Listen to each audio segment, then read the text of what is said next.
I went into this movie with no real idea what to expect. When I saw the trailer, all I knew was that Emma Stone was in it.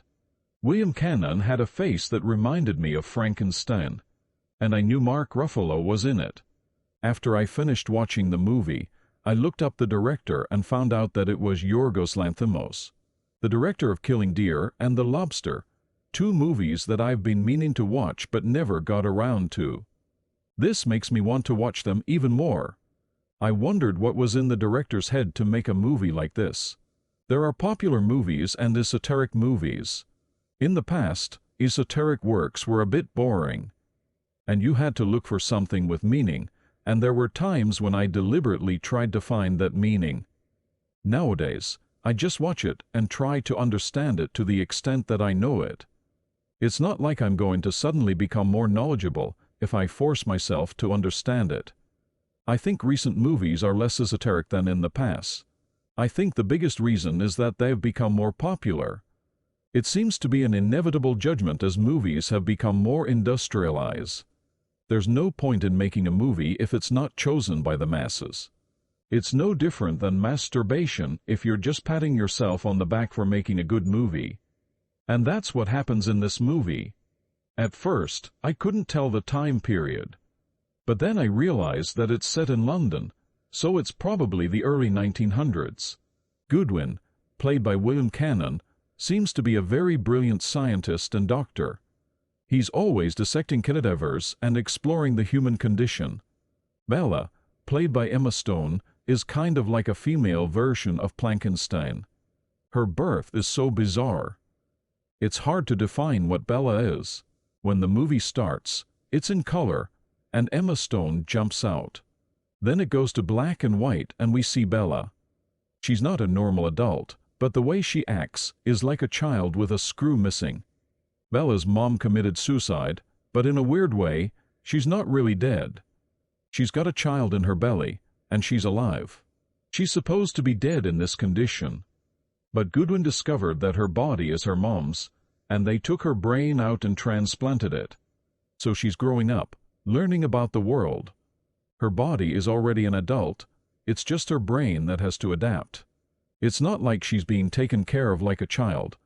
So what she's learned around her is twisted. Max follows Bella around and documents her every move, filling in for the too busy Goodwin. He's determined to keep Max on his toes, so he pushes for Bella to marry him. And she says she likes him, which he's grown to like as he's been watching from the sidelines. Problem is, when they're drawing up the contract, Duncan, played by Mark Ruffalo, a lawyer, shows up. And after meeting Bella and seeing what kind of woman writes these contracts, he seduces her. He asks her to sneak off with him, but she says she's coming to see the world with Duncan. Unlike the brain, the mature body discovers pleasure. Perhaps Bella's immature body responds to the stimulus better than her brain. Bella opens her eyes to sexuality and becomes interested in Duncan, who seduces her. Max is too naive to even think about making out.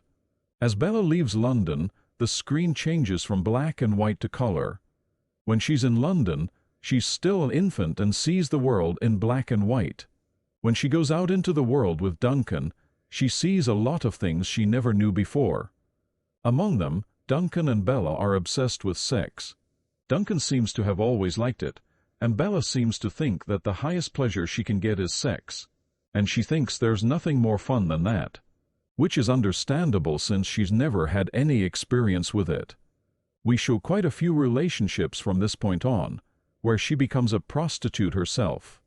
And the important thing is that it's always voluntary, and it's all her choice. Especially here, she separates her body from her mind. When we love someone, we can get attached to the body, but when we love them, we can get attached to the mind. Interestingly, Bella says that she can't confirm this because she hasn't done it with anyone else. And then she says that after doing it with another man herself, she realized who I really like. This scene would be completely incomprehensible from a traditionalist point of view, because Bella doesn't have any morals or standards. So this value judgment is not wrong. She's out in the world, she's out there having sex with Duncan. She's out there on her own, and she hasn't really matured mentally yet. But in the movie, she's not really being taken advantage of. She's never being dragged around. She's pursuing physical pleasure, and crucially, her eyes are open to the world. I think the catalyst is books. Books change people. They teach you things you've never thought about before. You learn about things that have been experienced before you.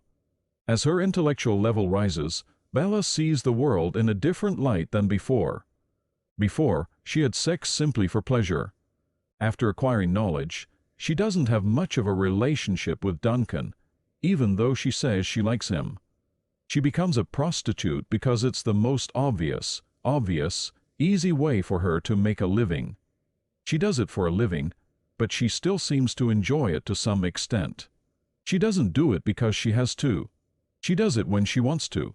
In her spare time, she's learning about socialism. In that sense, I think it's a movie about female agency. Because she makes choices that are not easy from a social point of view. In the second half, there's also a relationship with her husband, and again, she never makes a choice that she can't control. She just does what she thinks is best for her. It's not about Bella, it's about us, because we're the ones who make the choices. And we're the ones who care about our surroundings. She becomes a real adult in the end, and she walks normally, unlike in the beginning. Emma Stone is naked several times in this movie. So it's no wonder she won Best Actress at the 96th Academy Awards, and she also won Best Actress at film festivals. It must take a lot of mental strength to pull off a performance like this. I didn't get bored at all, even though the movie is 141 minutes long.